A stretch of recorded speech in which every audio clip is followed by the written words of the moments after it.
बात ही अलग है। हाँ जी। ये राधा कुंड है, जी। इधर श्याम कुंड है। जी।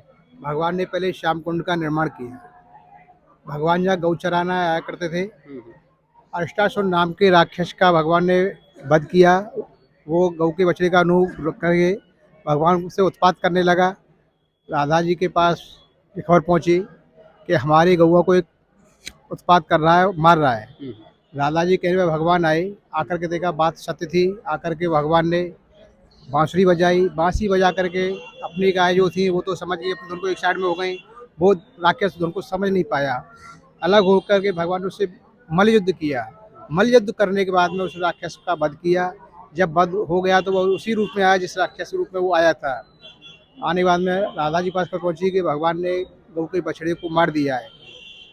राधा जी बोली ऐसा नहीं हो सकता। नहीं, ऐसा ही हुआ है। राधा जी ने आकर के देखा बात सत्य थी। प्रभु आपने ये क्या किया? आपने गौ के बछड़े का वध किया है। नहीं, मैंने वध नहीं किया है, मैंने राक्षस को मारा है। आप बोल रहे ठीक है, बछड़े को मारा है, मगर बछड़ा आपको आया था, वो बछड़ा बन के आया, राक्षस नहीं आया था। तो आपको जो पाप लगा वो राक्षस का लगा नहीं है, गौ के बछड़े का लगा है। तो आप पापी हो गए, क्योंकि आप तो ब्रज में आकर के गऊ और बछड़ों की रक्षा, ब्रजवासियों की रक्षा के लिए आए। आप पापी हो गए, इस वजह से हम आपको राष्ट्रमंडल में सम्मिलित नहीं करेंगे, क्योंकि आप पापी हो गए। आप हमारे मंडल में आएंगे तो हमारा राष्ट्रमंडल पापी हो जाएगा। तो फिर क्या किया जाए? जो भी ब्रज में जितने भी संसार में तीर्थ हैं, सभी तीर्थों में स्नान करने आप जाइए। स्नान करेंगे तब आपका पाप मोचन होगा, नहीं तो नहीं हो पाएगा। भगवान बोले मैं अभी यहाँ से नहीं जाऊँ, जिस उद्देश्य में आया हूँ कार पूर्ण नहीं हुआ है।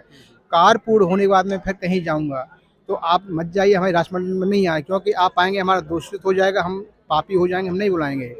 तो फिर राधा जी से उपाय पूछा है, तो आप उपाय बताइए। राधा जी बोले कि आप नारद जी को बुलाइए, वो निमंत्रण देने जाएंगे। सभी तीर्थ आपके अधीन हैं, सभी तीर्थ यहाँ पर आएंगे और आपको स्नान कराएंगे। तो बांसी भगवान के पास में नारद जी आए। नारद जी से बोले कि आप जितने भी तीर्थ हैं सभी तीर्थों में जाइए और यहाँ आह्वान के लिए बोलिए, मेरे को पाप लगा है, उस पाप मोचन के लिए स्नान कराएंगे।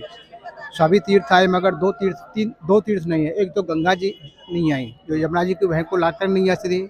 एक तीर्थों के राजा पुष्कर हैं, वो बोले मैं ग्वाला के कहने से नहीं हूँ क्योंकि मैं राजा हूँ, मैं ग्वाले के कहने से नहीं जाऊँ क्योंकि मेरा अपमान है। तो राजस्थान में दो पुष्कर, एक बूढ़ा जवान। बूढ़े में कोई स्नान नहीं करता, उसका अपमान कर दिया भगवान ने। नए पुष्कर में सभी स्नान करते हैं, उसका सम्मान है। और यहाँ राधा कुंड से मानसी गंगा है, जो भगवान ने मन से प्रकट की, उसका नाम मानसी गंगा है। तो भगवान को सभी स्नान किया, मगर भगवान जमीन समतल थी, गौचारण भूमि थी। भगवान ने बांसुरी से गड्ढा किया। गड्ढा होने के बाद में सभी तीर्थों ने भगवान को स्नान कराए। स्नान होने के बाद में बोले भगवान के प्रभु राधा जी से कि आप ब्रज की मालिक हो, राधा रानी हो। जो प्रजा पाप करती है वो राजा को पाप लगा है, क्योंकि जो मैंने पाप किया वो आपको पाप लगा है, क्योंकि आप भी पापी हो गई हो। तो इस वजह से आप भी कुंड का निर्माण कीजिए, आप भी पाप मोचन हो जाइए। भगवान राधा जी ने कंगन उतरा, गड्ढा किया, गड्ढा करके उसमें स्नान कराया। सभी तीर्थों ने जल चढ़ा दिया, स्नान हो गया, मगर राधा जी का जल नीचे चला गया, रुक नहीं पाया। प्रभु आपका जल तो इधर है, हमारा जल नहीं है। ऐसा कोई नहीं, हमारी प्राण एक है, दो देह हैं, आपके मन में भेद है, ऐसा कुछ भी नहीं है। राधा जी कहने पर भगवान ने बांसुरी ली, बांसुरी से रेखा मारी, श्याम कुंड का जल राधा कुंड में आ गया, दोनों कुंड समान हो गए। बोले कि मेरे कुंड से पहले आपके कुंड की पूजा और महिमा बढ़ी, क्योंकि आपके कुंड से जो भी स्नान करेगा, दिवाली से 8 दिन पहले अहुई अष्टमी आती है कार्तिक मास में, उस रात्रि को 12 से 4 तक जो भी स्नान करेगा, संतान प्राप्ति के लिए लड़की लड़के जो भी नहीं है, जो भी मांगेंगे वो पूर्ण होगी। जिसके संतान नहीं होती, वो पति पत्नी स्नान करते हैं। जिन वस्त्रों से स्नान करते वस्त्रों को त्यागते हैं, एक फल छोड़ते हैं, उस फल का नाम पैठा है। पैठे में भगवान का वास है, विष्णु भगवान का। उस फल को छोड़ करके 1.25 साल के अंदर मनोकामनाएं पूर्ण होती हैं।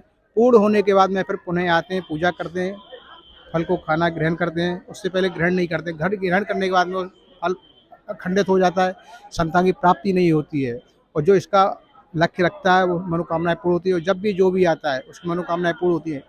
साल में एक बार श्रावण से और कार्तिक के महीने में एक दूध की धारा निकलती है, उस घाट से निकलती है और श्याम कुंड में होकर निकल जाती है। जिसके भाग में दर्शन होते हैं उसको दर्शन हो पाते हैं। कोई निश्चित नहीं है तिथि, दूध की धारा निश्चित निकलती है। जो भी मनोकामनाएं मांग की जाती हैं, मनोकामनाएं पूर्ण होती है, अवश्य होती है। डॉक्टर लिख देगा नहीं होगी, मगर राधा जी के पास संतान की प्राप्ति होती है। सच्चे मन से जब भी जो भी मांग के जाएंगे, मनोकामनाएं पूर्ण होती हैं, जो भी मांगेंगे।